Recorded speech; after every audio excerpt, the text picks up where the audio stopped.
Right here with reaction to all of today's breaking news. He's the host of the #1 show, Sunday nights, 10 Eastern, Life, Liberty, Levin, right here on the Fox News channel, host of CRTV's Levin TV. We call him the Great One for a reason, Mark Levin.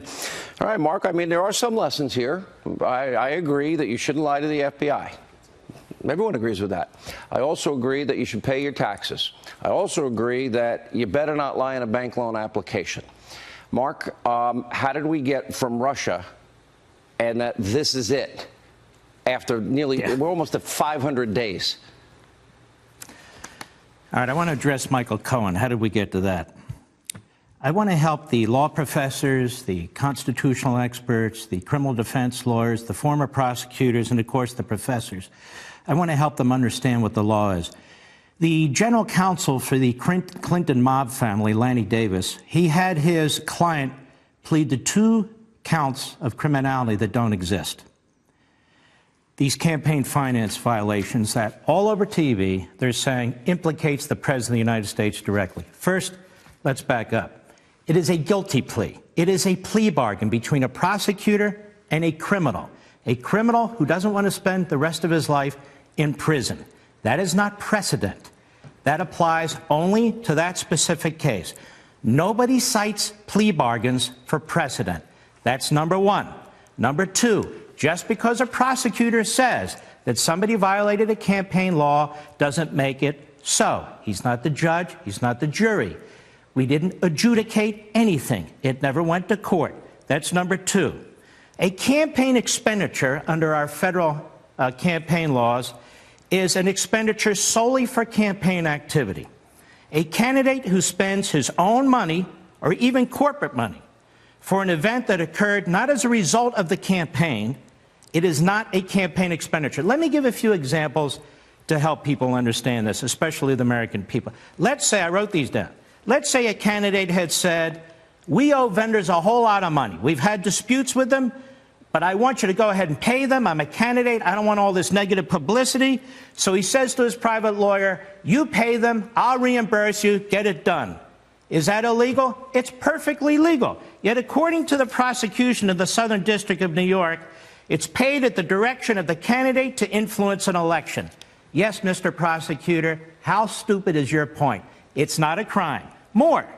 Let's say this candidate settles a lawsuit that was initiated before he becomes a candidate, and he says to his personal lawyer, I want you to settle that lawsuit. You can use my corporate funds, my private funds, whatever it is. That is perfectly legal, too. The prosecutor would say, but that influenced the election. So what? There's certain things you do that influence an election that are legal, certain things you do that influence an election that are illegal. Let's say a candidate gets a non-disclosure agreement from a disgruntled employee. He wants to quiet that disgruntled employee as he goes into the election. He pays the funds out of his pocket or through his corporation. Perfectly legal. Nothing here was spent out of the campaign. Nothing was done with the campaign or to the campaign. This is exactly what the federal law is. And Mr. Lanny Davis had his client plead guilty to 2 offenses that aren't offenses that the prosecutor insisted were offenses. That's why he's no good. That is Michael Cohen against Donald Trump. Donald Trump's in the clear. Let's say Donald Trump even directed Michael Cohen to make payments in non-disclosure agreements. So what? He's allowed to do that. Now, here's my question. Has the Southern District of New York ever paid money in a non-disclosure agreement with any of its employees? How about any U.S. Attorney's Office in the United States? How about the Department of Justice? How about any business? How about any union? How about the DNC? How about members of Congress? It's done all the time. But call it hush money. And all of us, hush money. Oh, they can't pay hush money. Well, it is hush money. It's legal. It's a contract. It's done all the time. Now, what does Mr. Mueller have left? It's work. He's chasing the Manhattan Madam. Who the hell's the Manhattan Madam? I don't know. You know, he's interviewing, he's dragging her in front of the grand jury. What's next? The Manhattan Madam. He's got Manafort where he wants him on banking charges. He set up a few guys like Flynn, who's gotten in trouble. Now they have Cohen. What do they have? They have nothing. I'll tell you what they have. Mr. Mueller, as a federal prosecutor, is preparing his impeachment report. which is an unconstitutional activity. Mr. Mueller is supposed to be non-political. He's not supposed to be preparing impeachment reports. Mr. Mueller, I told you before, you can't indict a sitting president. I told you that 15 months ago. Now you figured it out. You and Rosenstein figured it out. Now you and Rosenstein are trying to figure out what to do with the subpoena. You see, Sean, Giuliani was on your show the other day, or somebody's show. He said, why do they take 2 or 3 weeks? I'll tell you why they take 2 or 3 weeks. Because Mr. Mueller has to consult Mr. Rosenstein, his boss, to figure out what to do with this subpoena. I'll tell you what happens when they issue that subpoena. The President of the United States takes it all the way to the Supreme Court, and what does he cite? Department of Justice memos. What else does he cite? The Constitution of the United States. So this is going to be an impeachment battle in the end. The President of the United States, if he doesn't get involved in the perjury trap, think about that. They don't have a crime. He needs this interview to create a crime against the President of the United States, this prosecutor. Well, that's pretty damn outrageous. So in any event, I want the news media to understand, you know what took place in the Southern District of New York? Nothing that matters. Zippo. You know, Mark, there was no violation of federal campaign laws. Lanny Davis blew it. Lanny Davis, he puts out a tweet today. Today, Cohen stood up and testified under oath that Donald Trump directed him to commit a crime. You're a dummy, Lanny, by making payments to 2 women for the principal purpose of influencing an election. If those payments were a crime for Michael Cohen, then why would they be a crime for Donald Trump? They weren't a crime for Michael Cohen. He screwed himself, and they're not a crime for Donald Trump either. Now move along and go back into your corner with Hillary Clinton. But, well, obviously, he's a huge Clinton sycophant. So this 2016 campaign, we're, 77 days out, is now becoming, as I have said for a long time, it's about impeachment, keeping Obamacare, them wanting their crumbs back, eliminating ICE, open borders, and stopping the investigation into what I say is the biggest abuse of power. Here's what I want to ask you. So we now have Hillary Rodham Clinton obstructing, violating the Espionage Act, no indictment. We now have her paying for what turns out to be a foreign entity, a foreign agent, putting together Russian lies that are disseminated to the American people to influence an election, lies never verified, never corroborated, then put as the bulk of information in 4 FISA warrants. Comey, Sally Yates, Rod Rosenstein, they all signed off, and they all said, they swore, they put their good name and credibility behind it. I don't see Comey indicted. I don't see any Hillary Clinton indictments. I don't see any crimes that are being pursued here. Barack Obama had, what, $2 million in campaign finance violations. He just paid a fine. Can I interrupt for a second? Yeah, go ahead. Interrupt on my own show.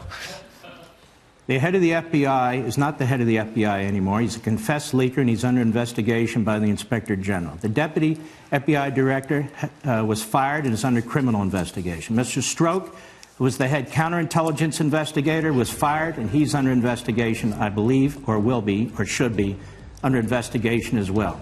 That's the top tier of the Federal Bureau of Investigation. I've never heard of anything like this before. You have a mole in the Deputy Attorney General's office who's working with Strzok, who's been fired. His wife works for the Fusion GPS, pushing out the opposition research against the President of the United States, getting it in front of the FISA court through the FBI. Bruce Orr, who served for the Deputy Attorney General of the United States. And there's tons more. You have FISA court judges that have never been held to account. Fraud. You had an application that was filed with the FISA court. They didn't say who paid for the opposition research that was used to violate their rules. I got to run, Mark. Yeah, we need a special counsel now for that. You know, some great, smart constitutional lawyer once wrote a book, and in the book he said this is a post-constitutional America. Oh, that was you. We're there. Just to keep you updated on what you're looking at here in Manhattan, Lower Manhattan, the federal courthouse, where Michael Cohen, the president's former personal lawyer, is ready to plead guilty to what we're told are a couple of campaign violations, possible financial fraud that could land him in prison anywhere from 3 to 5 years. James Trusty is with us, a former DOJ prosecutor and Fox News legal analyst, Mercedes Coleman. Mercedes, that issue will come up, whether Mr. Cohen has decided to do this to get this out of the way and deal with it and maybe hope and pray for a pardon down the road. What do you think? That's a great point. I mean, certainly what our colleagues John and Rick said is exactly on point. Everyone's wondering if there's going to be any cooperation because, frankly, he can continue and have a discussion with Mueller later on and talk about what he knew. There are two issues that has already come forward. Whether President Trump knew of the June 9th meeting and what the meeting was taking place, and the payment to Stormy Daniels. We've already heard back and forth as to whether the President knew about either of them. And, of course, he has come forward and said, look, I think he did know. And so this back and forth, whether there's going to be some continuation of a discussion with Mueller, that's going to be left to be seen. But he is, without a doubt, looking at something down the road. No lawyer wants to stay, even if it's club fed, no lawyer wants to be in prison. 3 to 5 years is a significant amount of time. The only understanding that we have, James Trusty, the former DOJ prosecutor, is it's still better than what he could have faced. So this plea deal is something, odd as it looks, that's a better alternative. I mean, almost by definition, right? If it's a plea agreement, each side is giving up something. And so realistically, Mr. Cohen must have believed that he had greater exposure than 3 to 5 years. But we really have to look at this plea letter. I think it's going to be fascinating if and when we get a chance to look at it to see how it characterizes his involvement, what the statement of facts looks like. Is it really creating this ceiling and floor of 3 years and 5 years, which is fairly unusual? And also keep in mind that even if it's a non-cooperator plea letter, that doesn't rule out the possibility that he pulls that bullet back out of himself and cooperates before he ever gets sentenced. So we may not be seeing the full picture even when we see that plea letter from today. Would he be sentenced as soon as today? No, he won't be sentenced today. I mean, it's very rare. It happens, but it's very rare that a person pleads guilty and gets sentenced on the same day. But would he be deemed, I guess, a flight risk and that the judge would want to keep him right where he is? I mean, the judge has that option. Right. I would say, generally speaking, in a white-collar case where a client walks into court voluntarily and is not trying to avoid or evade justice in any way, most likely they walk back out. There may be some conditions, there may be some restrictions, but it doesn't ring like the type of case where Cohen's going to be going out the marshal's exit instead of going back to his car. So it wouldn't be like a Paul Manafort situation, Mercedes, regardless of how this issue works out for him. It's the first wave of indictments he's facing on 18 different counts. But even if he were to survive them all, he has to wait and stew for the second wave that comes later on in the fall. Yeah, exactly right, Neil. So it's definitely in 2 stages. I mean, with Michael Cohen, we're done today. Not certainly with sentencing, but done with respect to the plea. He's not going to face any additional charges, not that we know of. Right. And so it'll be done today. Sentencing will be at some point later on.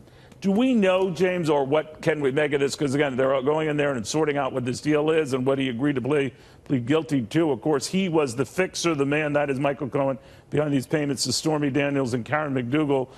Those were payments made on behalf of then candidate Donald Trump, right?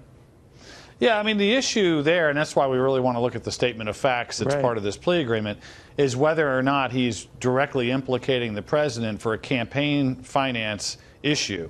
You know, you can, unfortunately, in today's world, not every hush payment is necessarily anything criminal. It may be embarrassing, it may be a bad moment for politics, but it's really a question of whether that funding touched on the campaign funding that creates the possible liability for the president. So, again, not knowing whether he's cooperating, not knowing exactly what he's accepting his own guilt for, we're going to have to wait and see a little bit in terms of whether he is taking a bullet or aiming a bullet at the president. Yeah, that's well put. All right, we'll wait to see that. That's what's going on right now in New York in that courthouse where we're told Michael Cohen has already arrived with his legal team, and we'll know momentarily.